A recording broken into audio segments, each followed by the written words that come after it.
And we'll continue with the 10th chapter of The Cockatrice Boys by Joan Aiken. Climbing up the track in a snowstorm, Dyken and Yulie came to the point where a huge fir tree had fallen and blocked the way. Yulie let out short, angry barks of frustration and ran back and forth as if undecided which way to go. Down below on their right was a cliff dropping to a gorge. That was no use. They must climb up to the left then, thought Dyken, gazing in dismay at the huge mass of wreckage. And it was growing dark. Then he remembered his Kelpie gun. What could singe and scare off a Kelpie might perhaps do useful work burning a way through all this debris of timber and branches and needles and twigs. He tried it and blasted a highly satisfactory alleyway in among the wreckage. Yulie, on his haunches, watched with intelligent eyes and whined eagerly. It worked well, but there was a very long way to burn through the wreckage. And I'm making a devil of a lot of noise and commotion and sparks, thought Dyken. This rescue job's supposed to be done quickly and quietly while the battle's going on. Suppose the row fetches along some chimeras or basilisks. Still, there's nothing for it. I just hope the battery doesn't run out. On he went, burning, stamping, and hacking. Mercifully, the battery lasted, almost to the end, at least. Dyken had to slash away the last few yards of wreckage with his Kelpie knife. And I hope to Habakkuk, he thought, that we don't come across another fallen tree, for if we do, we're done. Yulie bounded through and ran joyfully ahead as soon as the tree was passed. Dyken had to race to keep up with him, but now, just when what Dyken had feared had came to pass, a flock of winged attackers plunged down on him. It was too dark to make out what they were, but plainly their intentions were hostile. His knife was blunted, his battery run down. What the pies am I supposed to do now? Then the simple answer came to him. His drum. He whisked off the cape, unshipped the drum from its portage sling, whipped out the drumsticks, feverishly screwed up and tightened the twinches, and beat out a wild, noisy tattoo. To the rum tum tum, to the rum, tum tum tum, rat tat tat, rattle rattle rattle, tat tat. The creatures above sheared off, dismayed and thwarted. They vanished into the black trees overhead. But then a worse menace appeared, a far, far worse menace. Wretched and horrible gray luminosity, it came toward him down the track. Bigger than a grizzly bear, piteously, unspeakably terrifying, a mercandole. Now I really am done for, thought Dyken. No use beating my drum at him. Mercandoles are deaf, he remembered the Archbishop once telling him. No use trying to frighten them off with noise. And indeed, it could be seen that Yulie, who was half bursting himself with hysterical barks and snarls, made no impression at all on the creature. On it came implacably. It had a tiger's body, huge, sleek, muscular, ripping, striped, twice the size of any normal tiger, and strangely, at the front of this formidable body was the face of an elderly, peevish man framed between two massive curling horns. The face looked irritably at Dyken, as if presented a disagreeable task, which it would be best to get over with as soon as possible. The mercandole paused, raised a paw the size of a tractor wheel, in which could be seen a dozen curved claws, each capable of ripping out someone's throat.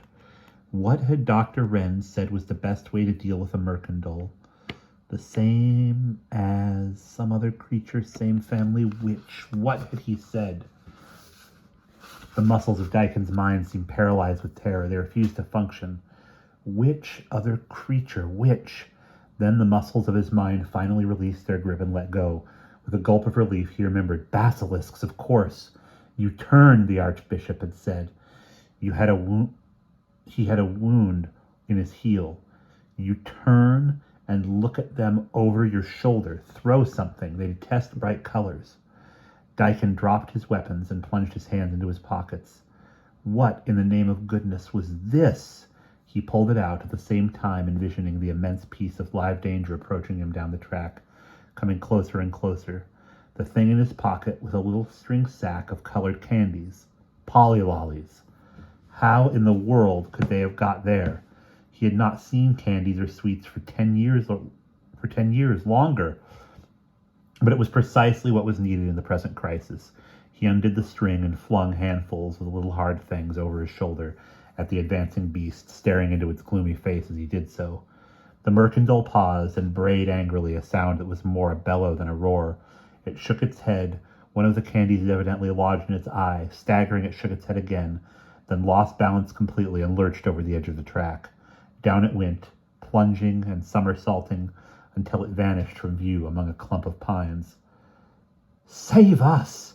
said Daikin. He drew a huge breath. Yuli, rather subdued, came and rubbed his head against Daikin's thigh. Then he shook himself as much as to say, "That's enough of that," and went loping on up the track. Daikin, on legs that trembled a good deal, followed. They reached a clearing. In the last of the daylight, Daikin could just see a little house, and there was a dim glimmer at the window. Outside the door, Yuli barked his head off. Daikin bit a terrific tattoo on his drum. Yuli did more than bark. He launched himself at the door like a battering ram and burst it open. Without losing impetus, he hurled himself inside, and instantly Daikin heard a wild noise of battle, barks, snarls, growls, shrill, ugly screams, thuds, human cries, shrieks. Daikin thundered on his drum as if possessed. He did not know why. He simply knew that he had to. This was why he had brought the drum all the way from London. It had nothing to do with battles. If I drum loudly enough, he thought, if I make enough noise, something crucial will happen. I have to keep on. I have to. Thank heavens I brought it. His wrists ached. His fingers were numb. Out through the cottage door burst his cousin Sana. She was thin, terribly thin, pale and wide-eyed. "Oh, Daikin!" she cried. "Oh, Daikin! You're here! Oh, Daikin!" She caught hold of his arm and dragged him, still drumming, away from the cottage to the other end of the clearing where the track made its entry. Yuli tore out the cottage door after Sana. He was still engaged in a fight, battling with something that was smaller but extremely savage, something that screamed and writhed and tore at the big hound. But finally, he tossed his bleeding head in triumph and hurled away some heavy body that flew across the snowy space and thumped down out of sight. "Yuli!" cried Sana. "Come here! Come quick! Let's get away! Quickly! Quickly!" As they reached the edge of the clearing, Daikin had a view of something standing in the cottage doorway, outlined against the flickering light, something so horrible that he quickly slammed his mind down like a shutter against the memory, and never in all his later life raised that shutter again. Now there was a queer noise overhead. Voices? Thunder? More monsters? "Keep going!" shouted Sana in his ear. "Come on, Yuli!" Next moment, an unbelievably loud roar further up the hill in volume, until the sound was past anything that could be accepted by human ears, and a whole hillside of snow fell down from above on the cottage, and then swept it hurtling down into the forest beneath the open space, and lower down the hill out of sight. Not out of hearing, though. They could follow its progress for many minutes, crashing and booming its way into the valley far below.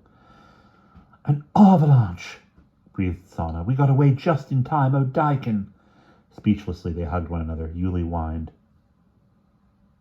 "Yuli, mein Hund! Liebhund!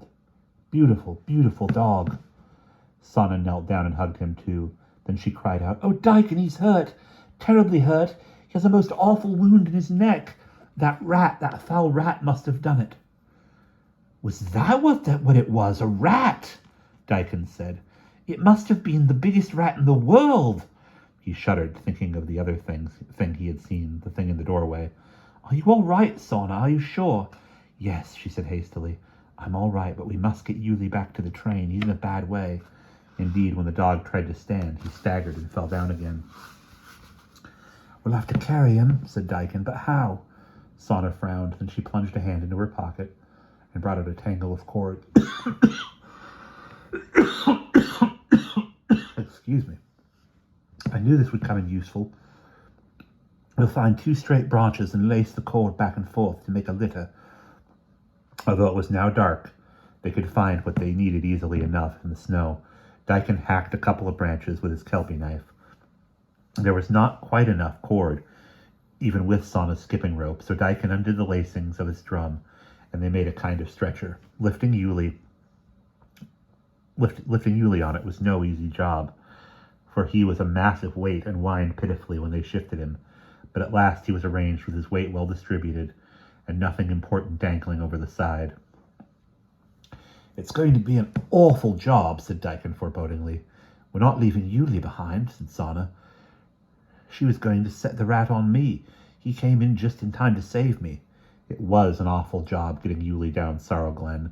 Sana's feet were in agony from the too tight boots, but at least the snow had frozen over the muddy stretch, and the fallen fur had been shaken from its perch by the thunder of the avalanche and had slid further down the hillside, so they were able to get past it without difficulty. "It was your drumming that started the avalanche," said Sana. "Loosed a great canopy of snow that was dangling from a cliff up above. I'm glad the cottage is gone," she added in a trembling voice. She said nothing about its occupant. "I knew I had to bring my drum," said Aiken. He was worrying about Major Scanty. What would they ever do? How would they ever manage if they found the Major still lying where he had fallen, pierced by the telepod dusk? They could not possibly carry both him and Yuli, but they could not leave Yuli behind. Also, Aiken doubted if he and Sana could actually carry the Major even between them. He kept an anxious lookout for the spot where the Major had fallen, which he had memorized with care at the time. There was a slanting rowan tree and a split rock with heather growing in the crack. Fortunately, the Major was gone. They found a few drops of blood on the snow, but no body. "I do hope that means the old boy's all right. I do hope he managed to struggle back." To their huge relief, the Cockatrice bell seen across the water meadows a few minutes later was a blaze of light and activity. Aiken had nursed another secret fear that the battle might have gone badly for the bell and her crew, but no. There was the colonel on the observation platform. There was Dr. Wren. "Sir! Sir!" yelled Aiken. "I've brought back Sana. Here she is." Half a dozen willing helpers immediately jumped down to relieve Aiken and Sana from the burden of Yuli, who, to Sana's great joy, had faintly wagged his tail in sight of the brilliantly illuminated train, but then suddenly let out a long, rolling, terrible growl. "Why, Yuli! What's up? There's naught but friends here," Yuli growled again, and they heard a faint voice crying in the darkness. "Help! Help! For pity's sake!" They were standing in swampy, tussocky ground, the marshy meadows that lay between Dollar and the steep sloping Ochils to the north. Behind Aiken, a muddy ditch or brook wriggled like a black crack across the plain, and from this crack a black hand extended in supplication. "Oh, please help me. I can't lift myself. I'm in such pain. Please, please, for the love of mercy, don't leave me here to drown. The tide is rising and I can't move." "Oh, no, not again," muttered Mollusk. "It can't be. Not that slimy, dripsy, squint-eyed Flint. What does he take us for? Sir Colonel, it's that fellow we rescued twice afore. Don't you reckon there's summat downright fishy about the way he keeps turning up? He takes us for sapheads. Don't you think we should just leave him there to drown when the tide comes in?" The colonel had bounded down from the observation platform and was heartily congratulating Aiken and Sana on their safe return. "Happy to see you, Aiken, my boy. Excellent work, excellent. And little Miss Sana, too. Everybody on this train will be pleased as can be to have you safe back, Dr. Wren especially." But at the news that Tom Flint had reappeared, he spun round. "What's that you say, Mollusk? Flint? Great Scott, that man must have the impudence of the devil himself to show his face again. But no, we can't leave him to drown, richly as he deserves it. The Archbishop will certainly wish to interrogate him. Hoist him out, Mollusk and Clinch. Fetch him along, but don't leave him for a moment. Keep him under close guard." Tom Flint's piteous cries and moans as he was carried none too gently on board made the dog Yuli growl even louder, and Sana, who had been rapturously hugging Mrs. Chert, started violently and began to shiver. "That voice of his, he was one of the two in the carriage. Don't let him near me." "Don't you worry, lovey. Sergeant Mollusk will have him clapped in irons afore you can say parsley sauce. Now you lads come along and bring the dog to my nice warm galley. And you too, dearie. You look like you need a deal of feeding up. Ginger and treacle pudding." "Oh, thank you. Darling Mrs. Chert, only not Ginger. Any other. But you said Sergeant Mollusk. Has he been promoted? Where's Sergeant Bellswinger?" "Oh, dearie. He got grabbed by one of those nasty mercantils. He didn't turn round quickly enough, Private Clinch said." "Oh, no!" Sana burst into tears. "I was so much looking forward to telling him all that had happened to me." She sobbed. Aiken, at that moment, was hearing the same news from Colonel Clipspeak.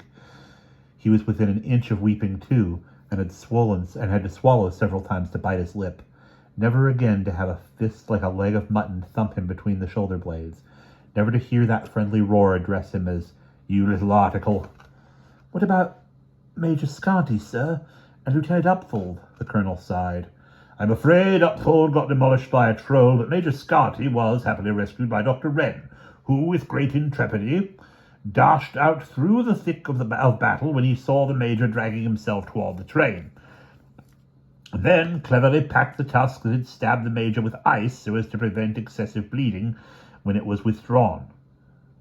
Scanty is doing well, I'm glad to say, but now we must put a few questions to the miserable Flint. Dr. Wren is already with him. You had best come too, my boy. You were the party that first encountered him at Willoughby. What about Sauna, sir? Shall I fetch her? The colonel pondered. She may not be ready for a confrontation just yet, poor gal. She looks as if she has been through a bad time.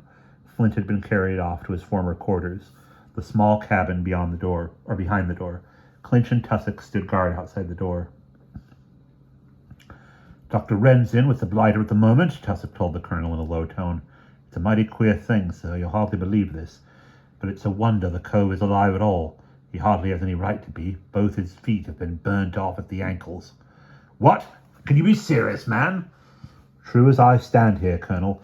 Dr. Wren's bandaged his stumps with honey and cobwebs. He and Mrs. Churt say that's best for burns. Unusual sort of mishap, though, ain't it? We don't get many burns among our battle casualties. Dr. Wren came out of the cabin. He looked grave. A wailing, pleading voice from inside the room sobbed, Please bring her. Oh, bring her. Oh, please bring her here, and tell her to bring the doll as well, for pity's sake. What the deuce is that fellow on about? Demanded the colonel. Has he admitted that he was the one who abducted the gal, or why he took her? He has done so in a way. I'm afraid he is without doubt a lost soul. The archbishop looked rather sick. He has told me a long, long rigmarole, beginning with the very first shameful bargain he made with the evil one at the early age of 7. He did something he shouldn't, something disgusting, and then bought immunity from punishment in exchange, for the usual servitude, and so it has been all his life ever since. Now his only hope seems to be that Sauna can rescue him. Rescue him from what? Demanded the colonel. Dr. Wren shrugged. The last, worst fate of all. But why should Sauna be able to? Why should she want to? That would be for her to say, said Dr. Wren. Shall I fetch her? Shall I fetch her? Offered Aiken. Only if she is entirely willing, the archbishop told him. And Aiken, he keeps talking about dolls. Tell her to bring the dolls if she has them. What dolls? Oh, yes, I remember. As Aiken ran away down the corridor, he heard Dr. Wren say, She is a good, courageous child. I think it likely that she will come. In the galley, Sauna said, Dolls, but I only have one left. One got burnt up. I fell asleep by the fire, and when I woke, one of them was quite gone, and the other, I just managed to snatch it out. She plunged a hand into her pocket and exhibited the tiny singed mannequin in his black hat and blue cravat. Poor little object. I doubt he's not worth mending. Well, bring him along if you really don't mind coming, that is, Aiken told her. Dr. Wren said only if you are truly willing. Now don't you do a single thing you don't want to, dearie, said Mrs. Churt. Sauna sighed. Oh, yes, I'll come. I feel better now, and I don't think anything could be as bad as what I've seen already. Aiken felt as he followed her along the corridor that she seemed 10 years older. He had a lot of catching up to do. As soon as Tom Flint laid eyes on Sauna, he started to cry and hiccup. He was lying on a narrow bunk, wrapped in white bandages from neck to knees. The bandages ended below his knees. He wept and wailed and prayed, his mud-colored eyes fixed all the time on Sauna. Oh, please, I'm in such pain all over. Burning, blistering pain. You are the only one who can help me. The archbishop laid a kindly supporting hand on Sauna's arm as she stepped into the confined space of the cabin, but she gently shook her head and moved forward.